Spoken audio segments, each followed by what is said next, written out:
It's not red. Hmm? Oh, okay. Let me go back. Let me go back in. There we go. Okay. Part two. We back. Love Jones. I was about to say something. Love Jones. Oh, I was saying that this was like it was a sexy movie. Like the lighting, the vibes, the poetry. That was always one of my favorite things about the movie. Um this was definitely one of those movies I felt like was safeguarded from me having any other perspectives. But, shout out to social media that have you thinking about shit you don't normally think about. I guess I did not notice the amount of red flags in the relationship between Nina and why am I missing this? I'm not doing good with names and this is not like me. Nia and Darius. Okay, so Nia definitely had her issues. They pretty much had a no strings attached situation in the beginning. Um, she had broke up with her then boyfriend, moved out. Boyfriend fine as hell. Where do I know him from? Boyfriend was Darnell on Girlfriends, Maya's husband. Oh, Khalil Kane. That's his name. You Yeah. do good with names. I'm, Yes, him. Fine as hell. Speaking of sidetrack, oh, he was. the Oh, men. he was in Juice too. Yes, he was. Yes. Oh, look, we connected the movies. We talked Hmm. about poetic justice. Now we connected. Thank you. Um, Shout out the to Lisa Nicole Carson though. the men in the '90s, fine as hell. Okay, Lisa Nicole. that is one common thing that I'll say about the men of the '90s. Fine. So You hit my spot. it was a few. It was kind of a few things in here. I think, like I said, they both definitely had red flags. I think that she might have entered into the situation with him very quickly. Speaking of Lisa Nicole Carson, I feel like she was not always the friend that Nina needed. I don't think she I can't always remember her. told Nina what she needed to hear. Because the part where Nina's ex came back and was like, "Hey, I got this flight ticket. I'm going to New York. Come with me." She was like, "Okay, I'll think about it, whatever." She wanted to tell Darius about it, and the friend was like, I mean, just go. You don't really got to. Then the friend was like, "All right, tell him," and then respond based on how he react to it. Because the thing was, Nina and Darius were not in a relationship. They were just fucking around. There was nothing serious. Um, there were definitely feelings there, but I think it was feelings that I guess they conveyed to each other, but I can't say that they necessarily took them as serious as they should have. So of course, they did up and then she decided to tell him and he like, "Oh, okay, that's cool." It wasn't cool. Your damn feelings was hurt, but you ain't say that they was hurt. So somewhere down the line, and again, don't remember exact details, she ended up with his friend, played by Bill Bellamy. Funny thing about Bill Bellamy is I feel like he played the same character in a lot of movies because the way he acted in Love Jones is the same way his ass was acting in How to Be a Player. It was the same damn character. Now, here's the thing with this: him and Darius were friends, and then him and Nina kind of had their little small thing going on. Now, you can look at this two different ways. Nina and Darius were not in a relationship. They were just messing around with each other.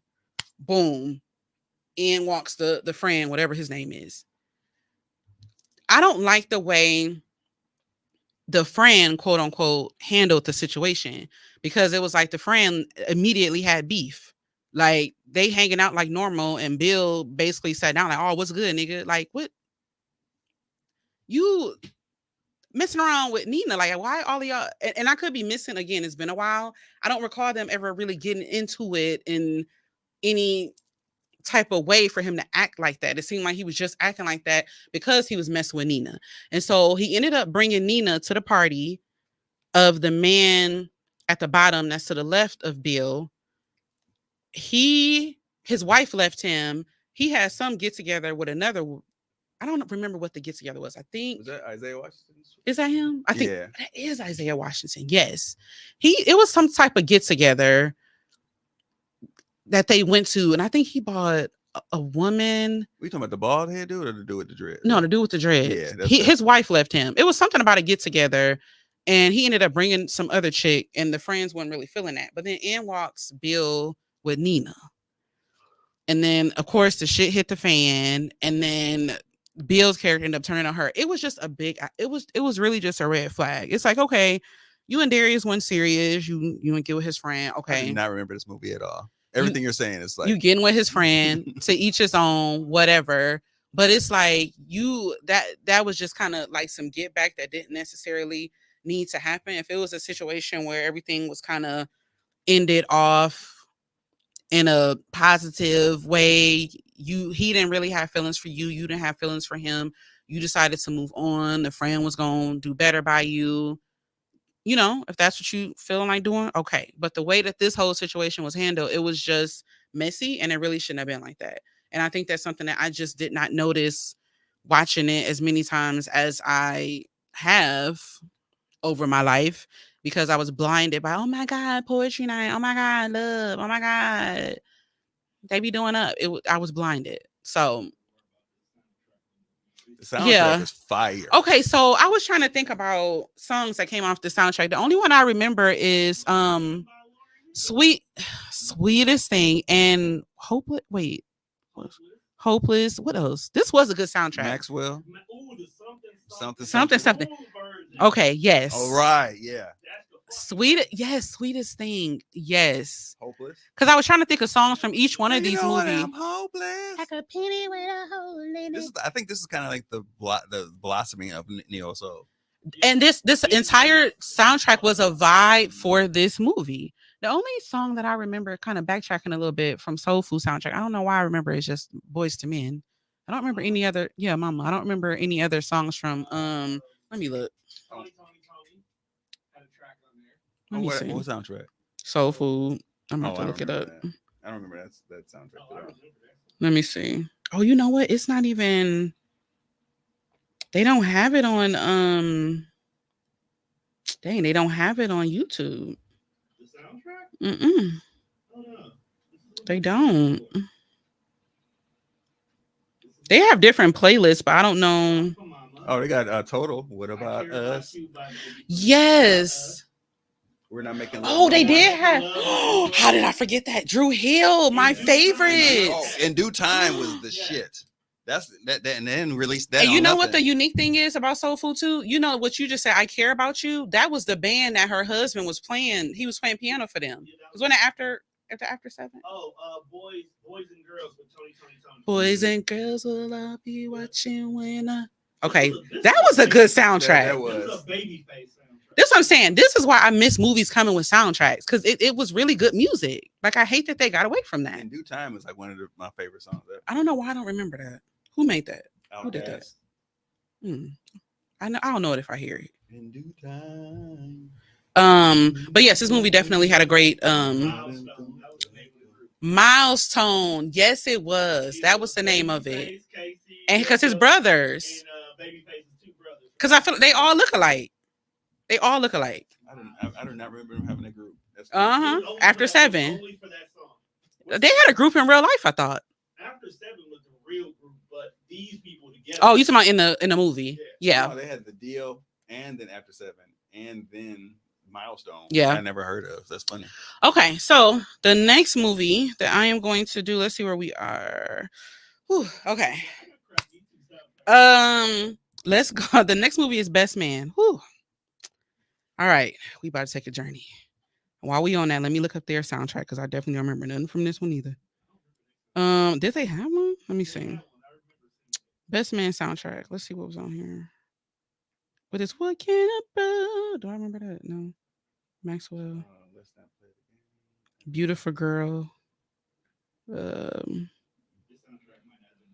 No. Yes, I was right. The Best Man I Can Be. That was Genuine, RL, Tyrese, and Case. That's the only song I remember from here. What can a brother do for me? Turn your lights down low. Lauryn Hill. That was. Yes, that one was good one. Yeah. Um.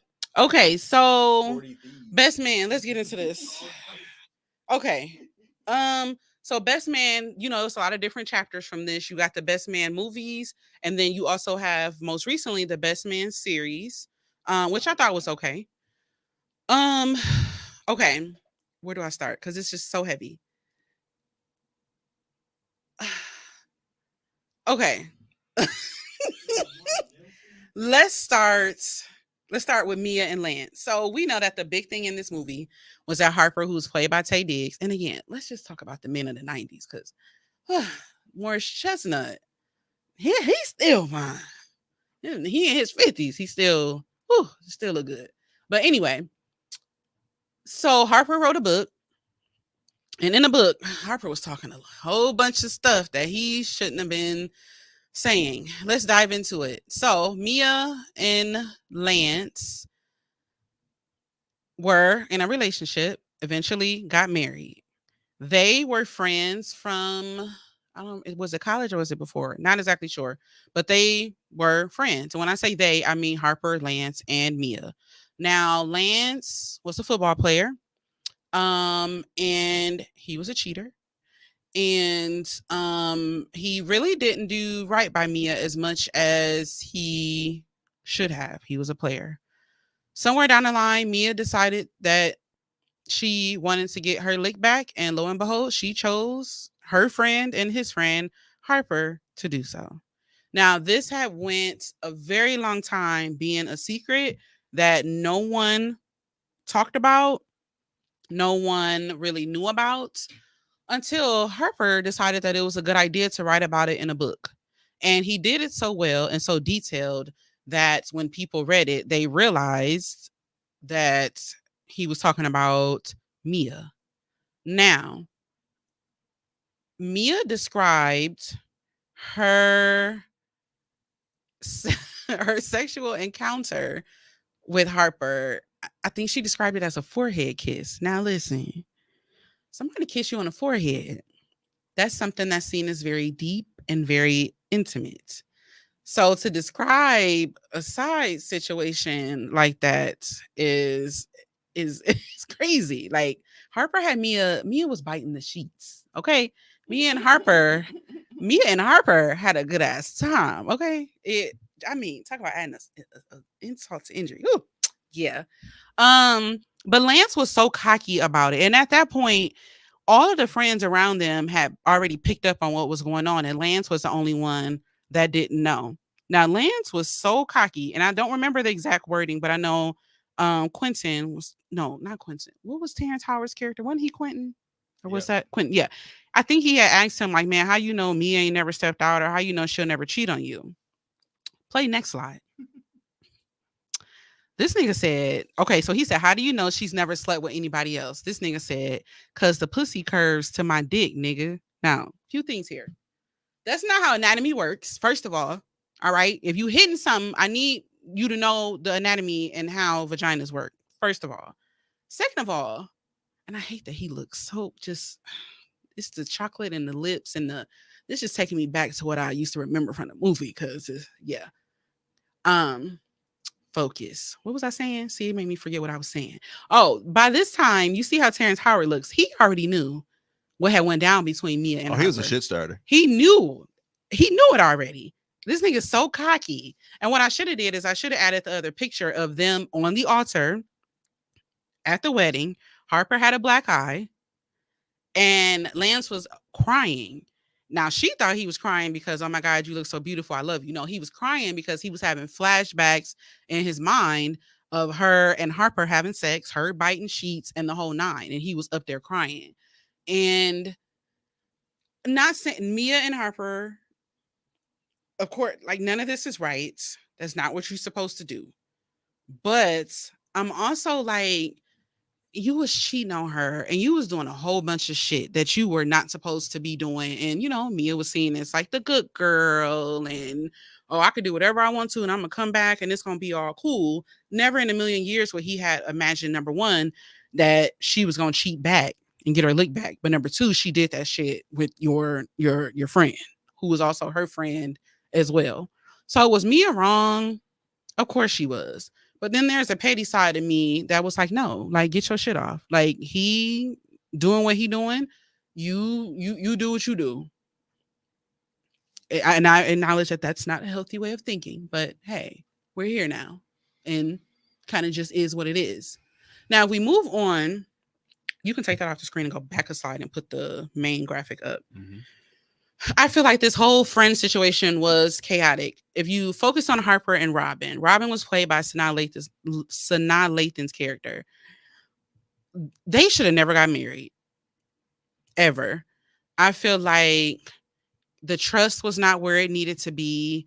I feel like Harper was not in a position to be a good husband to her. And I feel like Harper had so much unfinished business, not only with the situation with Lance and Mia, but also with Jordan, who was played by Nia Long, because they kind of had their little thing as well.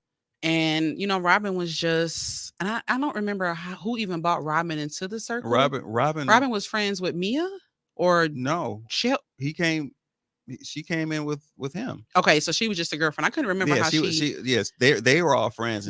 Robin became friends, yes, of course, because she was with them later on down the line. Yeah. And Robin really became closer with, what I just realized? I realized that's why I like that damn song Cameo from watching this movie. Candy. Yes. Because when she entered the picture, her and Robin were close. Mm-hmm. Because they were like the two girlfriends and then the wives. But yeah, I feel like they should have never got married. I don't remember their relationship that much. Exactly. I knew Taye Diggs and his character and how he was kind of like, but this is how friends are. This is a real situation. This is a real circumstance. People look at him like, oh, they're dirty and they shouldn't have did it. It's so many intertwined relationships between couples and whatnot that people don't know all the dirt about until death or go to the grave with. And I mean, they're still friends. It still works. It's just like it all came out in the series, though. Oh, it all came out in the series, but I mean, they were all able to like still be friends. And I like the way it came out. Kind of just, I think I do too. I mean, I wouldn't say I was 100% sold on the series because of a few things, but I mean, I think that I feel like it did what they intended for it to do. Mm-hmm. And one thing I think with Lance, I definitely think, of course, he felt a lot of guilt because of these early days that I'm referring to now, and how he wasn't always the best partner for his wife. And you don't, of course, think that when you marry somebody, you want to be them to be around forever. And so to have her life end in the way that it did and her not be there anymore, you can tell that he carried a lot of the guilt of that. I mean, rightfully so. I don't like the way the situation. Harper, I think I came to the realization of just how much of a problem he was. Like in every single installment, even in the series, I think the series was finally the point where he was kind of getting it together. Finally, and that's the part where it was just like, man, just get your shit together. Like, why does it take so much? And who would have thought Quentin would have been the one like finally getting his shit together? And he was the shit starter. Well, he was, he was the shit starter, but he was literally the only transparent character. He was who he was. Like what you see is what you get. Yeah.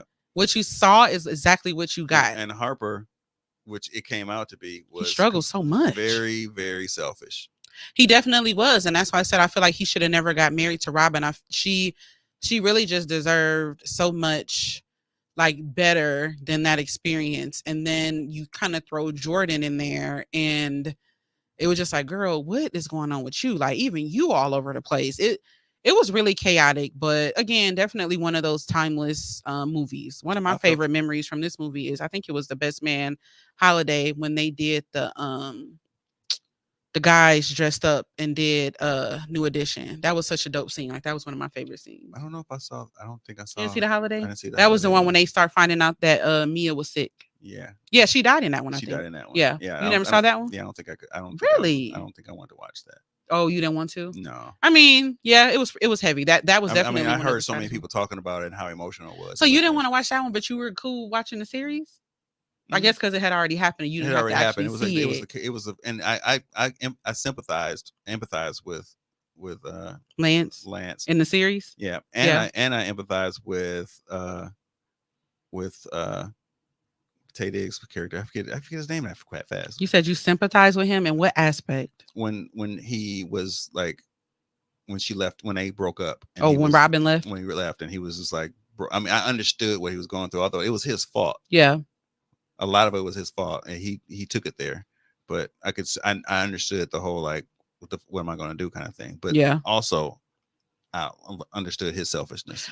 So from a man's perspective, and I know we just said we don't really remember much about Robin and Harper's relationship. Do you, like, knowing his character in enough installments, what do you think that he could have done better when it came to like how he handled Robin and like their relationship and like their marriage? Like you said, he was selfish. Like, in what ways do you think that he was selfish? He was very career driven.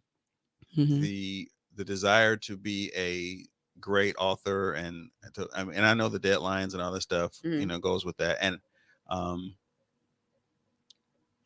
also recognizing that, and I saw some parallels, recognizing that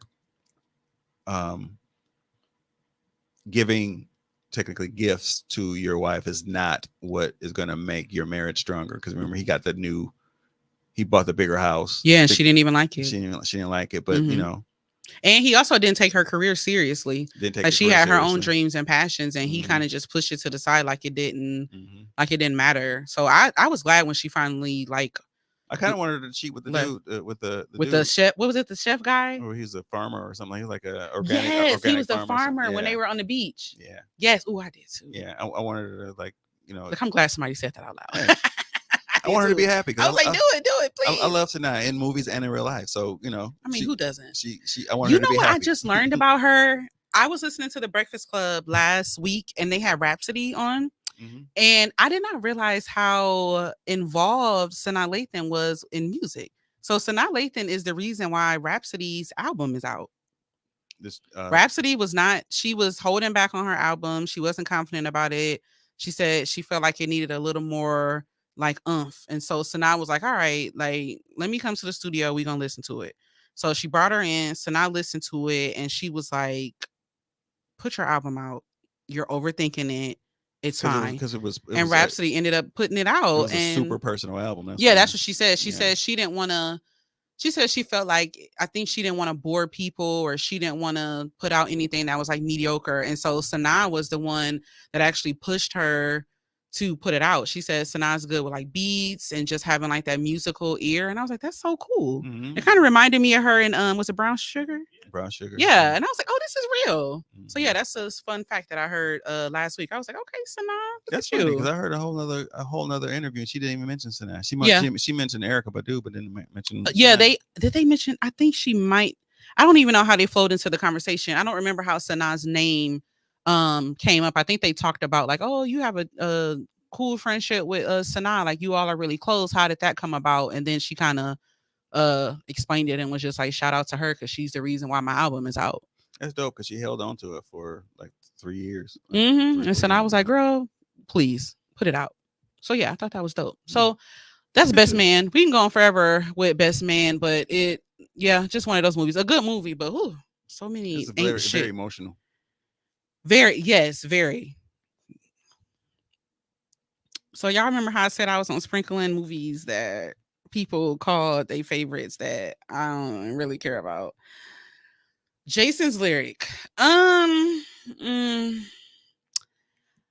think my issue with this movie is so layered, and it's so deep and heavy. I feel like when I watched it initially, it was just too much for me to process at that time. It was too much going on, and I felt like I was overstimulated. If I can find this movie somewhere, I will dedicate myself to giving it another try, because I've evolved. I have a different perspective on things, and I might be able to keep up with it a lot easier at this place in my life. But I always remember it being one of those movies that I couldn't sit through and finish because I just couldn't keep up with it. Now, I do remember how he loved her and how he had no issue showing her. They was doing up in the field with the like. I remember that. I remember Tretch being in here. I remember that they were in Houston. So there's a lot of aspects to the movie that I remember, but it just was never a favorite for me. Um, so I maybe I need to give it another try, and I will report back to see if my thought process on this has changed. I don't think that it will, but definitely not a fave of mine. No. I'm This trying to think of- definitely it's given one and done. Like I don't know if you are listening or watching and you're like, oh, this is my favorite movie. I just watch it over and over. Let me know because I would want to know like what you see that I don't. Even again, like even with my love perspective, as you see, that's what I remember about it. I remember that he loved her and he was real vocal about it. He had no problem showing I it. don't remember what the damn movie's about. Actually, Me either. Like, cause I remember. No, that's what I'm saying. Like, I remember somebody got killed because somebody got shot on the porch, and it was blood and stuff. I don't remember who it was. that was Tretch was in the movie, but I don't remember what role Tretch played in the movie. I know. Because he was like was he a thug? Or, I don't. He was a thug. Let me see. I don't remember. I remember she died. She died? Wait, was she the one on the porch then? Let me see. Did she get shot? somebody got shot. This movie had a soundtrack? Yeah. Who was in this? This is a lot of hip hop. Brian McKnight. Boo. Father Forrest Whitaker got killed. Forrest Whitaker. Oh, he was trying to shoot his brother. No, he was attacking his mom. That's what it. Okay, No, so Tretch was I think Tretch was her brother, right? Let me see. Bokeem Woodbine, because he was a little. Lisa Nicole Carson was in this movie too. Tretch, Eddie Griffin. I mean, star-studded. I just don't remember what none of these people did. I don't remember any of this. He shot. She didn't die. He died. Who was he? The main Jason brother. Alexander? No, the brother. Who was the brother? The Bokeem? Yes, that was the brother. He was in prison. Remember, he came in and ate the cake with his hands. That was his brother, right? Okay. So that was his brother. But then who was Tretch? Was Tretch her ex or something? I think he was. I think that was her older brother. And then Forrest Whitaker, that was Mad Dog. That was his name. That was the dad. Okay. Yeah, see, we gotta unravel the movie to watch. So that's why I said, like, I'm committed to going back and watching it. Peppa was in the movie too. I didn't know she was in this movie. What was she? Was she his girlfriend or something? Her and Tretch. Yeah. That would make sense. That would make sense.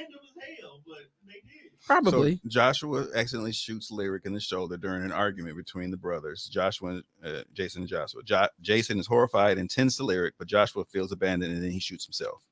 Oh, okay. Then Jason carries Lyric to the ambulance.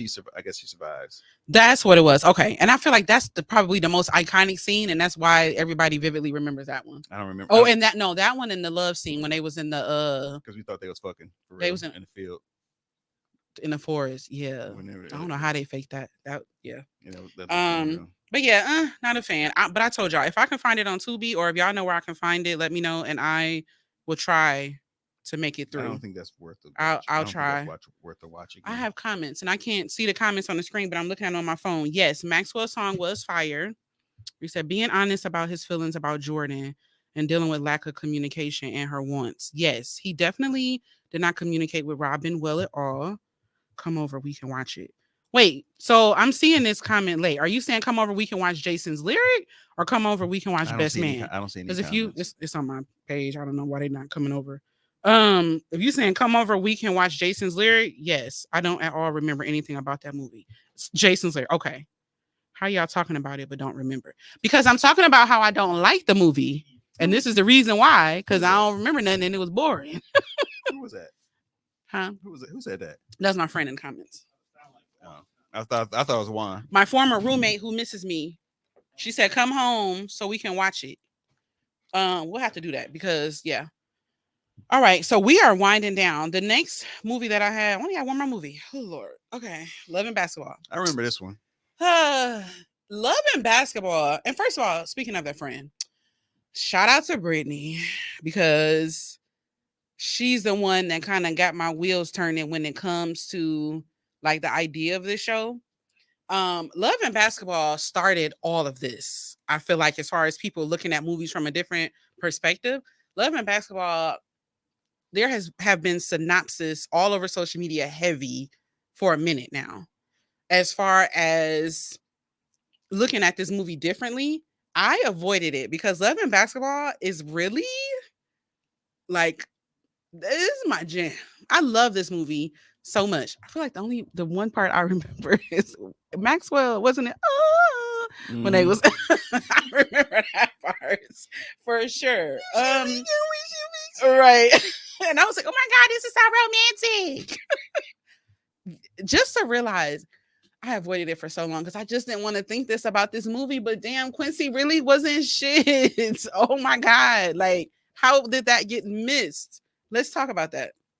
First of all, the breakdown, somebody brought it up and I didn't notice it before. He never really told her at any point that he loved her. I feel like the bulk of the emotion was always carried by her and never him. And I did not realize that until somebody said it. And when I'm talking about it, I'm scrolling because I'm looking for But ain't that the bulk of most relationships? what? As far as one person carrying the bulk of the emotion, If we're being honest, you got to tell me you love me at some point. if we're being honest about people and relationships, a majority of us have been in relationships and it's just been a relationship and we just assumed some things if things aren't said because you're in a relationship. So you saying we've been in relationships and you've assumed that the person loved you and they really didn't. Because you're in a relationship and you're doing relationship things, you're doing all these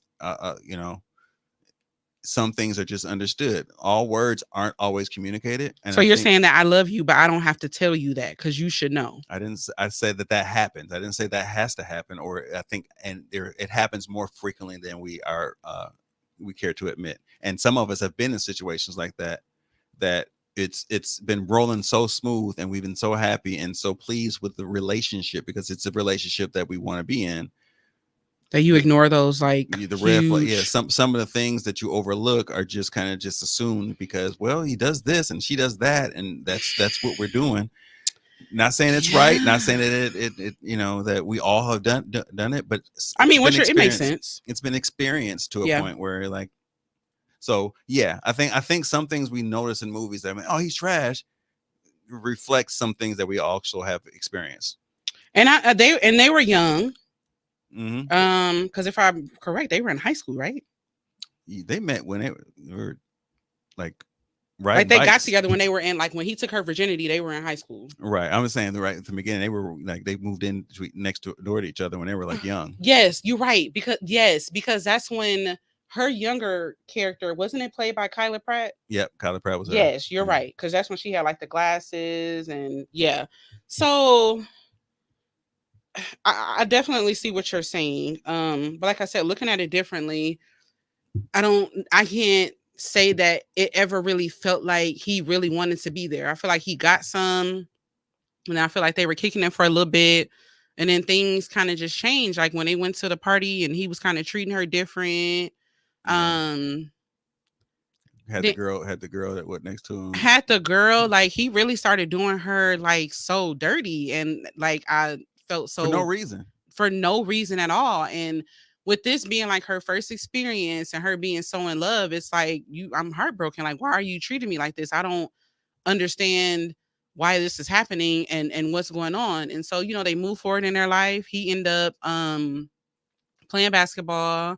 He ended up getting with the new girl that was Tyra Banks' character. She ended up going forward in her life, and then not somehow, he was getting married, if I remember correctly, and they ended up like back in their old neck of the woods. And then she's like, "Play me for your heart," and then the nigga slam dunks. Why didn't I see this? The emotion. She said, "Play me for your heart," and the nigga said, "God," crossed her. cross her and slam dunk. Girl, what? And threw the ball. I'm like, I'm out. And then here's the thing, right? So you completely, oh my God, I remember the song because the song was like, "You made a fool of me." Remember that? And that's at the exact point that played. Later on in life, let me tell you what this nigga did. The Tyra Banks character came to her senses and sis headed out. Then dude wanted to spin the block, right? You spin a block, that's your decision.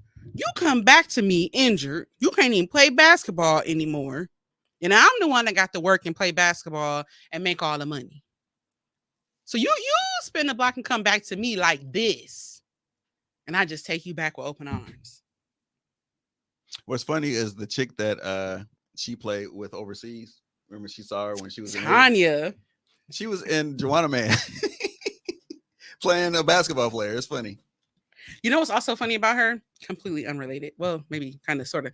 So there was a situation that happened last week with Angel Reese and the girl. What's her name? Khadijah. The girl that had she ended up getting like a technical foul. Oh, she hit her real hard. Took her down real hard. Everybody in the comments, and it was not funny, but everybody in the comments was like, anybody else? Is it giving like Tanya, whatever her name was?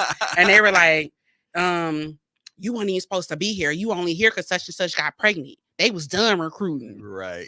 So she was really at that girl neck. So everybody in the comments was like, is it giving Tanya from Love and Basketball? And it was just like a whole thread. And I was like, I hate black people. I didn't even put it that way. Yes, they really brought that up. And I was like, oh my God, that's like the same exact thing, which is crazy. But yeah, I was a little devastated to have to look at this from a different lens and realize like this was not love. She deserved better than Quincy. Was it McCall? Quincy McCall. Mm-hmm. I feel like and you know what? Quincy was his daddy's son because his daddy wasn't shit either. I gotta go to a meeting. Niggas going to meetings at midnight. Mama just like, okay, while she's sitting there with her bang, smoking her what did she smoke a cigarette? I can't remember. With her bang, like he was definitely his daddy's son, and Monica didn't deserve that. If I ever see this movie again, I want to try to keep the perspective that I had originally because I don't want to be angry, but it's just like these realizations and yes.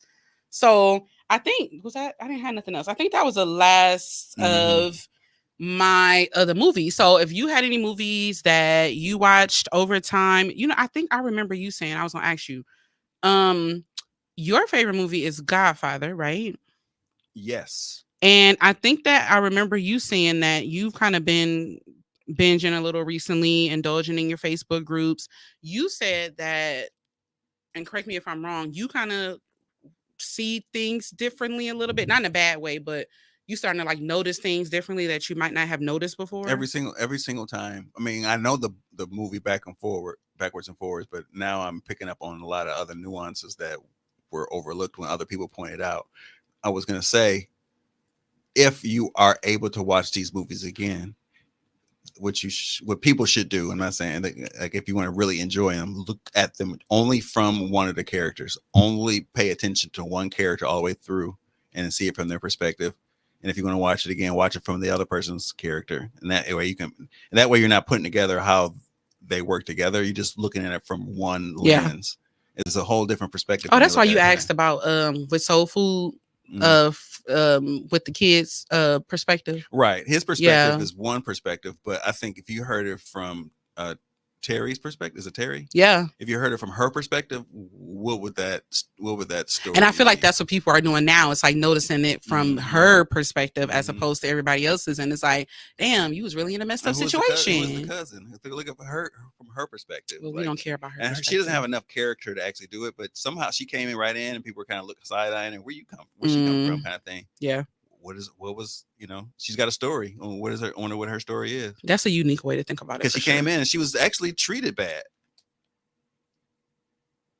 She had a past, but Yeah, the only It person that treated her good, that was happy to see her, was a Big Mama. yeah. But I think that's because they said in the movie, like every time she comes, she leaves. She was stealing.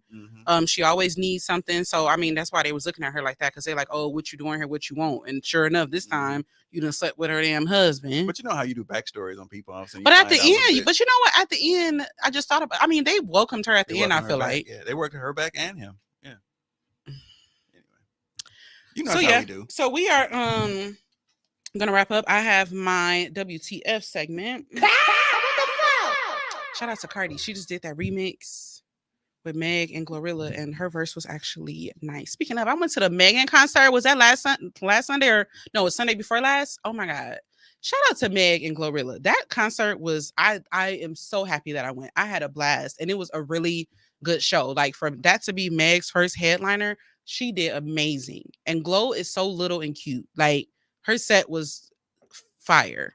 Definitely had an amazing time. Um, so WTF, I'm not usually, I bring up something that's kind of like a little bit more negative, but I don't want to end like that because I feel like we had a good show today. So it's really a WTF because it's like, damn, I'm just coming to this realization. So, I'm in this season where I'm like growing and learning and reflecting and doing everything that I can to be the best person that I am able to be. And one thing that I know about myself that I'm not 100% proud of is that I have accepted bare minimum in way more situations than I should have. And I'm not just talking about like romantic situations, but platonic situations as well. I would just accept what people were willing to give me, even though it wasn't what I deserved or it wasn't what I asked for. And that was just the end all be all for me. Um, but recently, I have been able to experience like new situations that have made me realize like you were never asking for too much. You were just asking the wrong people. And here's why I say that. It's kind of how I put it in my mind. So I call it a palate cleanser. As you know, if you go like wine tasting or like food tasting, usually you have a palate cleanser in between tasting, whether it's water or some type of fruit or whatever. You cleanse your palate in between so that you can go into the next flavor with a fresh palate so that you can get the full experience. And I believe that to be true for people. And I believe people come into your life for reasons, seasons, and purposes. When the purpose is fulfilled, when the season is over, when the reason is determined, it's okay to let people go, and it doesn't have to be anything negative. It don't have to be no beef. It's just your assignment here is fulfilled, and I'm letting you go to make room for new things. Um, and sometimes you have people that enter your life and they play the role of a palate cleanser, and they kind of, remove any bad taste you got in your mouth through your experience with them. And it allows you to be able to take that on into your life. Now, when it comes to a palate cleanser, especially from a romantic perspective, they're not always meant to be in your life forever. It might just be for that moment. One thing that I've definitely have learned and grasped is you really have to experience people in that moment. And when the moment is done, let it go, let it be, and you move on to the next thing, and that's fine. Um, but I think it's been interesting for me to experience having things occur that I didn't have to ask for, that I knew that I've asked for before, and it was a thing. Um, and I would think like, oh, I'm not good enough, or oh, I don't deserve to receive these things, so I'm gonna just take what they giving me. And it's like, well, no, like again, you're not asking for too much. You're just asking the wrong people. And I think for me, it kind of felt embarrassing because it's like you get excited about these small things that you shouldn't even be excited about because they should be customary. They should go without saying. Like you shouldn't be excited about, somebody telling you good morning, or, somebody, checking on you throughout the day, or somebody being like, oh my God, like the text thread fell off. I fell asleep. I'm so sorry for not responding. Like, what's going on? Like, those things should just go without saying. But when that's something that you're not used to receiving, or if that's something that you've asked for in the past that you didn't get, and then you get it without asking for it, it's a different kind of feeling. Like even time is something that's super major for me. Quality time is my love language. So I always like, okay, spend time with me. Like that's what I want. And if it's something that's like difficult, then okay, I'm gonna just take what you give me. Like that's not what I want. That's not what I deserve, but I'm gonna just take it because you're giving it to me. And it's not the right way to like maneuver through things. So I've definitely been grateful that I've been able to experience situations that kind of cleanse my palate, and it allows me to be able to move forward and know that I was never asking for too much. I just wasn't asking the right individuals. And now I know that moving through my journey, I rather hang on to that perspective than have a perspective that I wasn't good enough to receive the things that I was asking for. So I'll leave you with that nugget. You're not asking for too much. You're just asking the wrong people. Start asking the right people, and you'll get what you need without even having to ask. So with that being said, conversations with Coco will be on a hiatus. I don't know for how long, but I am going on vacation. I should be back before end of June. We'll figure it out. In the meantime, check in on my old episodes, catch up, and that's all I got. Until next time, I'm gonna call y'all back. Have a good night.